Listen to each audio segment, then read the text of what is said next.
수 없는 현실이란 제목으로 말씀을 증거하도록 하겠습니다. 욥기는 굉장히 분량이 많고 굉장히 또 장수도 여러 장입니다. 쭉 보면은 42장까지 이렇게 기록되어 있고, 특별히 우리가 욥기를 읽을 때 1장부터 2장까지는 굉장히 내용을 잘 알고 있는데, 이제 3장부터 이제 잘 안 읽는 그런 내용이고요. 아마 바로 오늘부터 굉장히 이제 생소한 그런 내용일 것입니다.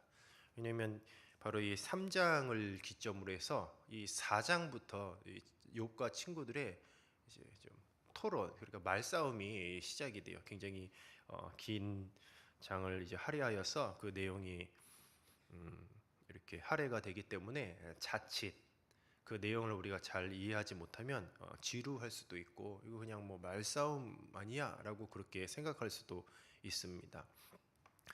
우리가 지난 시간에도 살펴보았듯이 욥의 고통 앞에서 세 친구들은 아무 말도 못한 채로 7일 동안 욥과 함께 시간을 보냅니다. 침묵 속에서 시간을 함께 보내고 있어요. 침묵을 깬 욥의 말 중에서 새 친구들로 하여금 더 이상 참지 못하고 말을 하도록 그렇게 촉구하는 내용이 바로 오늘 본문 말씀입니다. 그러니까 2장까지는 이제 욥이 너무 그 모습이 참혹하였고, 새 친구가 그 욥을 위로하러 갔다가 너무 그 현장이 참혹하니까 아무 얘기 못하고 7일 동안 침묵 속에서 함께 시간을 보내고 있어요. 드디어 이제 욥이 한마디 이제 말을 꺼내는 것이 바로 이 3장 전체의 내용입니다. 그런데 이 3장이 너무너무 중요한 것은, 왜냐하면 이 3장을 기점으로 해서 말싸움이 시작이 되거든요. 근데 우리가 이제 쭉 보다 보면 도대체 갑자기 왜 이렇게 말싸움을 시작을 하는 거야? 라는데 3장에 왜 싸우는지 그 단서가 나와 있어요. 왜 어째서 그렇게 고난 중에 있는 친구 욥이 그래도 지금 고난 중에 있는데, 기와장으로 지금 몸을 긁고 있는데, 참 고통 중에 있는데 어지간하면 말싸움을 안 할 것을, 이제는 그 단서가 있는 거예요. 그래서 오늘 이 본문 말씀이 굉장히 중요하다는 것이에요. 1장과 2장 그리고 3장과 분위기는 굉장히 다릅니다. 1장과 2장의 욥과 그리고 3장에서의 욥을 한번 잘 살펴보시기 바랍니다. 1장과 2장에서의 욥은 어땠습니까? 위대한 신앙의 고백을 했습니다. 굉장히 정말 믿음이 큰 사람으로 묘사되고 있어요. 특별히 1장 21절에 보면 그 고난 가운데서도 주시니도 여호와시요 거두시니도 여호와시니 여호와의 이름이 찬송을 받으실지어다.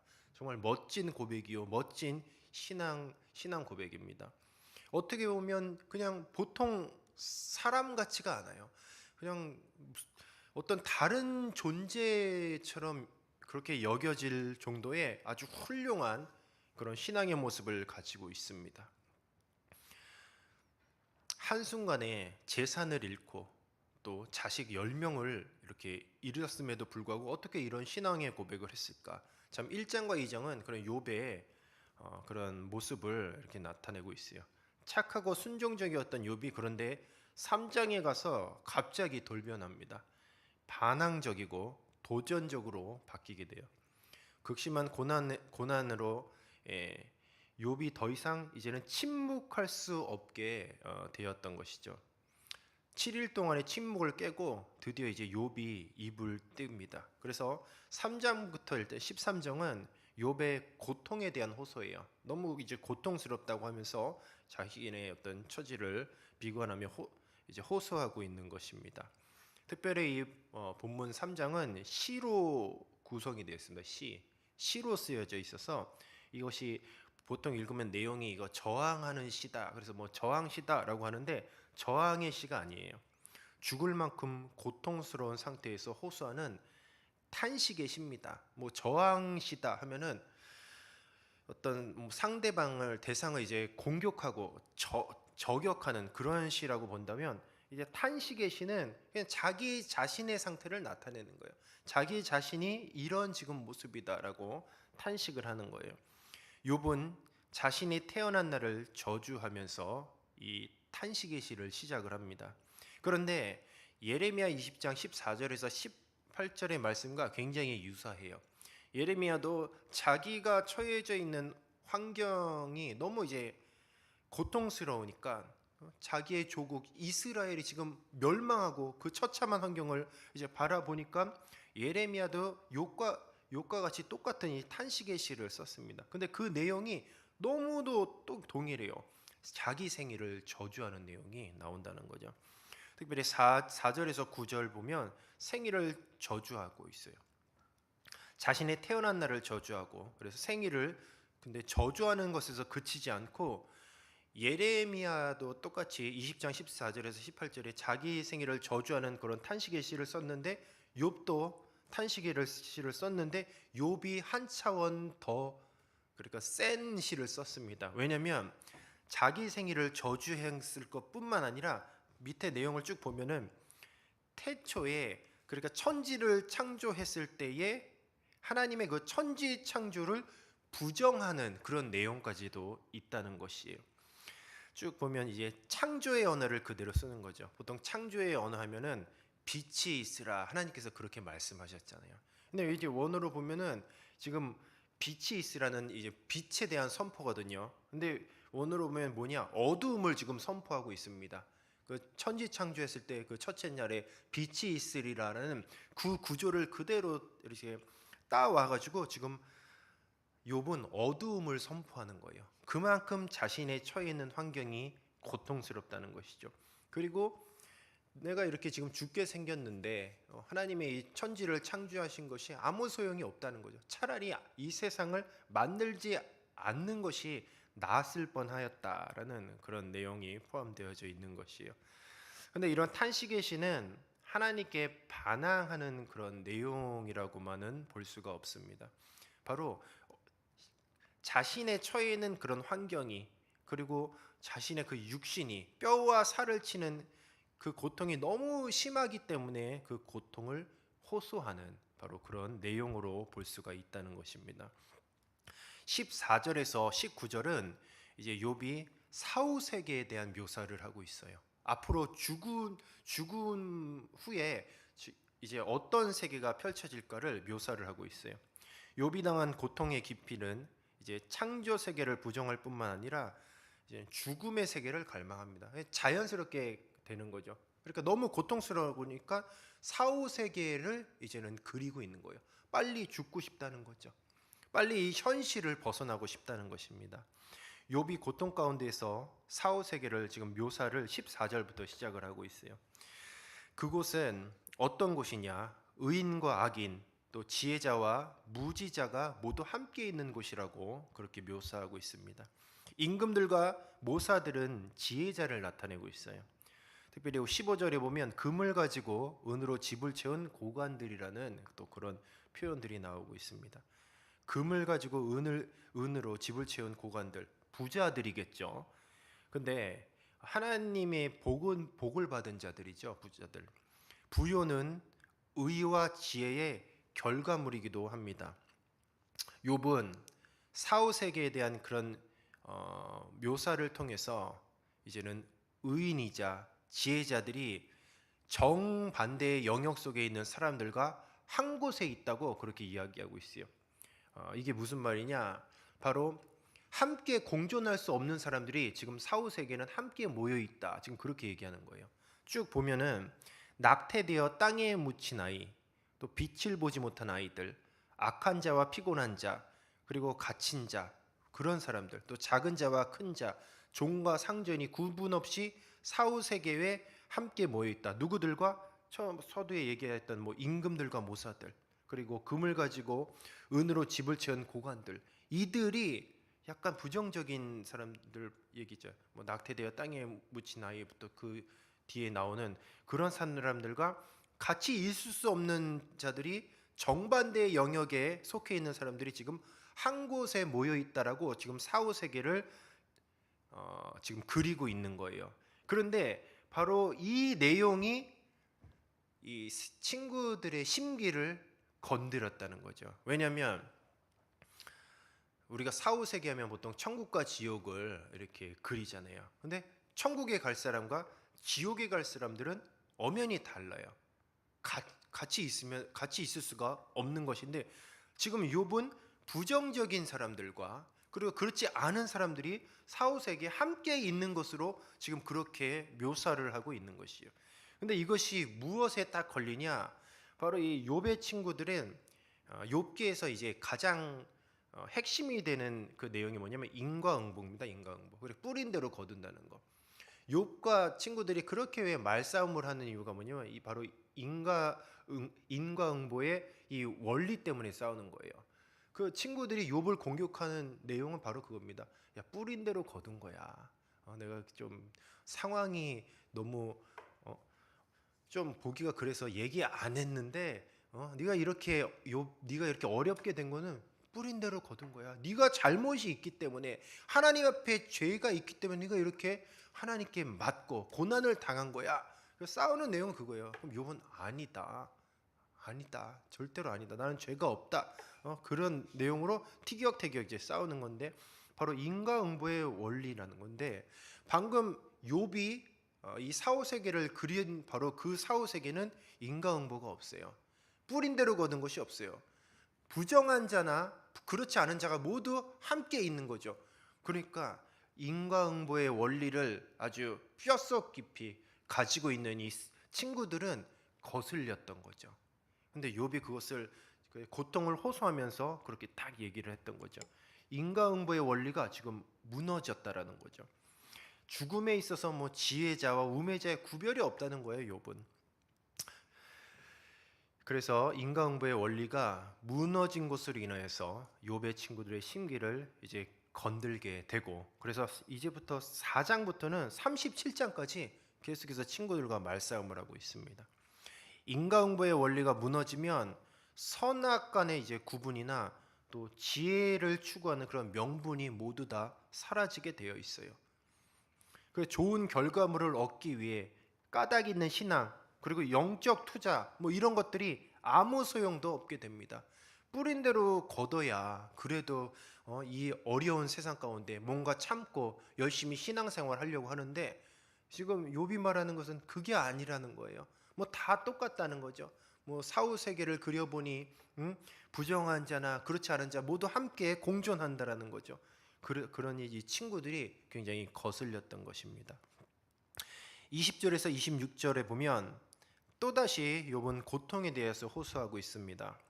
고난은 악인에게 주어지는 징벌이라면 그 악인에게 반드시 멸망, 그러니까 죽음이 뒤따라와야 하는데, 욥은 왜 고난과 자기에게, 그러면 고난이 찾아왔으면 이것이 하나님이 나에게 준 어떤 심판이라고 한다면, 내가 고난이 찾아왔으면 그에 상응하는 멸망, 그러니까 죽음이 따라와야 되는데 왜 내가 닥친 이 고난에 생명이 동시에 주어지는가?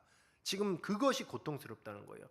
고난이 왔으면 이제 죽어야 되는데 안 죽고 여전히 살아있는 것이죠. 그게 더 고통스럽다는 거예요.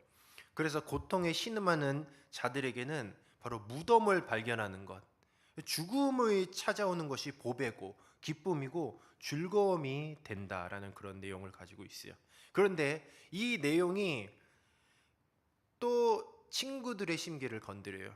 바로 뭐냐면 선과 악, 상과 벌에 대한 그런 이분법이 깨어진 겁니다. 고난이 찾아오면 그 악인은 죽어야 되는데, 지금 욥은 이렇게 얘기하는 거예요. 난 지금 고난이 찾아왔는데 어째서 지금 나는 죽지 않고 지금 생명이 같이 공존하고 있느냐? 지금 그렇게 얘기하니까 이 선과 악에 대한, 상과 벌에 대한 그런 법칙을 또 거스르는 그런 발언을 하는 거죠. 바로 이 두 가지, 인과응보와 그리고 선과 악, 상과 벌에 대한 그런 이분법이 깨어진 그런 발언을 한 것 때문에 바로 이제부터 말싸움이 시작이 되어지는 거예요. 인생이 너무 고통스럽다면 삶보다 죽음의 순간이 어서 오기를 그런 바라는 경우가 대부분일 것입니다. 욥처럼 너무 고통스러워서 살아갈 힘과 용기가 없는 그런 많은 사람들이 있을 것이에요. 그들에게 말만 갖고 꼬투리를 잡으려고 어설프게 위로하려 하면 안 된다는 것입니다. 그들의 형편과 마음을 헤아려 주어야 해요. 차라리 곁에서 가만히 함께 있어주는 것이 참으로 지혜로운 처사였습니다. 우리가 3장에 쭉 보면 오히려 저는 저기 1장 2절의 그 욥보다는 차라리 3장에 있는 그런 욥의 모습이 더 현실적이라는 그런 생각을 합니다. 1장부터 2장에서 욥이 이제 막 고난을 당했고, 제 생각은 그래요. 그때는 제정신이 아니었다라는 생각을 합니다. 너무 정신이 없고 막 고난을 당했으니 뭐 정신이 하나도 없었겠죠. 근데 3장에 와서 갑자기 막 좀 공격적인 것 같고, 고통을 막 토설하고 이런 걸 보면 제정신이 돌아왔다, 그 생각을 합니다. 제 인간적인 모습으로 변화된 거죠. 망연자실하여 고통마저 느끼지 못했는데 이제 정신이 드니 고통이 느껴지는 겁니다. 이제는 눈에 보여지는 거예요. 내 삶이 눈에 보여지는 거예요. 그 고통을 이제 토로하게 된다라는 것입니다. 탄식과 이 분노의 언어가 그래서 불신앙적인 언어라고만은 이야기할 수가 없어요. 우리가 인생을 살다 보면 정말 말할 수 없는 어려움에 봉착하는 경우도 있습니다. 정말 그럴 때 찬양이 나옵니까? 우리 냉정하게 얘기해서 기도가 나오나요? 진짜 힘들 때, 정말 힘들고 정말 어려울 때는 기도가 안 나올 때도 있다라는 거예요. 현실적으로 정말 어렵고 정말 죽을 것 같은 환경 가운데 놓인다면 진짜 찬양이 안 나오고 기도가 안 나올 때도 있다는 것이요. 자, 그럴 때는 어떻게 해야 되냐? 오늘 3장의 욥을 보십시오. 아프면 그냥 아프다고 말하면 돼요. 하나님이 안 믿어진다? 그러면 솔직하게 아뢰는 것이 더 건강한 신앙의 출발점이라는 것이에요. 어떤 관습적인 입술의 고백보다 차라리 부르짖음이 있고 그대로 주님 앞에 감정을 솔직하게 표출하는 것이 더 낫다라는 거예요. 왜냐하면 주님 앞에서 우리는 포장할 필요가 없어요. 우리가 신앙의 선진들을 성경에 자세히 보면 주님 앞에서 굉장히 솔직한 사람들이었습니다. 요나 보십시오. 우리는 요나서 읽으면서 요나 많이 욕했잖아요. 요나는 굉장히 하나님 앞에 솔직한 사람이었어요. 있는 그대로 주님 앞에 다 표현을 했다는 거죠. 비록 3일 동안 뭐 죽을 고생을 했겠지만 그래도 요나는 자신의 어떤 마음을 주님 앞에 다 토설을 하고 있는 그대로 표현해서, 그리고 잘못된 것이 있으면 그것이 수정되어지는 그런 기간이 있었고 고쳐지는 기간이 있었고 결국에는 하나님의 뜻을 성취하는 그런 귀한 선지자로 쓰임을 받았다는 거죠. 예수님은 어떠셨습니까? 예수님도 십자가상에서 하셨던 그 가상칠언 중에 나의 하나님 어찌하여 나를 버리셨나이까, 그 고통을 토설하셨습니다. 고통 아프다고 호소하셨어요. 예수님도 그러한데 우리는 어떻게 보면 우리가 주님과의 관계에서 너무 형식적이고 너무 딱딱하고 그냥 입에 어떤 발린 말들, 어떤 관용적인 표현들, 전능하신 참 좋으신 아버지, 정말 정말 참 좋으신 아버지입니까? 우리 인생을 살다 보면 참 좋으신 아버지가 아닌 것처럼 그런 느껴질 때도 많이 있다라는 것이에요. 차라리 그럴 때는 아프면 아프다고 이야기를 하고 힘들면 힘들다고 얘기하고 주님께 토설하는 것이 더 좋다라는 거예요. 문제는 우리는 그 주님을 그렇게 솔직하게 표현하지 않아요. 주님을 그렇게 솔직하게 만나려고 하지 않는다라는 것이죠. 예레미야 33장 3절 말씀에 보면 이렇게 기록되어 있습니다. 너는 내게 부르짖으라. 내가 내게 응답하겠고 내가 알지 못하는 크고 은밀한 일을 내게 보이리라 라고 말씀하고 있습니다. 처음에 무엇으로 시작합니까? 너는 내게 부르짖으라. 여기서 이 부르짖으라는 것이 무엇입니까? 토설하는 거예요. 소리치라는 거, 소리치라는 거. 우리가 일반적인 상황에서는 주님께 부르짖지 않잖아요. 그러나 힘들 때는 부르짖어야 할 줄로 믿습니다. 정말 우리가 어떤 기도하는 모습을 보고 우리의 신앙의 생활하는 이런 모습을 본다 하면은 우리는 아무 문제가 없는 것 같아요. 그냥 다 행복하고 다 평안한 것 같아요. 그러나 우리 각자의 삶을 들여다보면 정말 주님께 부르짖고 정말 눈물을 흘리고 토설해야 될 그런 기도의 제목들이 다 한 가지 이상씩은 있는 줄로 압니다. 그런데 어찌 된 영문인지 우리는 주님 앞에 부르짖고 토설하는 그런 신앙의 모습이 지금은 보는 것이 참 힘든 그런 시대에 살고 있다는 것이에요. 얼마나 우리는 과거에 주님 앞에 부르짖고 토설하고 주님 앞에 매달리는 그런 신앙의 모습이 있었습니까? 정말 교회에서 철야도 밥 먹듯이 하고 무슨 문제가 있으면 주님 앞에 씨름하기도 하고 정말 주님과의 깊은 교제 시간을 가지며 정말 눈물로 주님께 매달렸던 그런 모습, 지금 저와 여러분의 신앙의 모습엔 혹시 그런 모습이 상실되지는 않았는지를 다시 한번 살펴보시기를 바랍니다. 말씀을 정리하도록 하겠습니다. 오늘 욥기의 모습에 보면 1장과 2장의 모습과는 다르게 굉장히 공격적이고 이제는 자기의 어떤 아픔, 자기의 고통에 대해서 이제는 표출하는 그런 욥의 모습을 보았습니다. 그러나 우리가 신앙생활 하면서 힘들고 어렵고 고난 가운데 처하게 될 때에는 차라리 오늘 3장의 욥과 같이 주님 앞에 매달리고 주님 앞에 울부짖고 주님 앞에 나의 기도의 제목을 토설하시기를 바랍니다. 그러면 주님께서 응답해 주실 줄로 믿습니다. 그리고 크게 은밀한 일을 보여주실 줄로 믿습니다.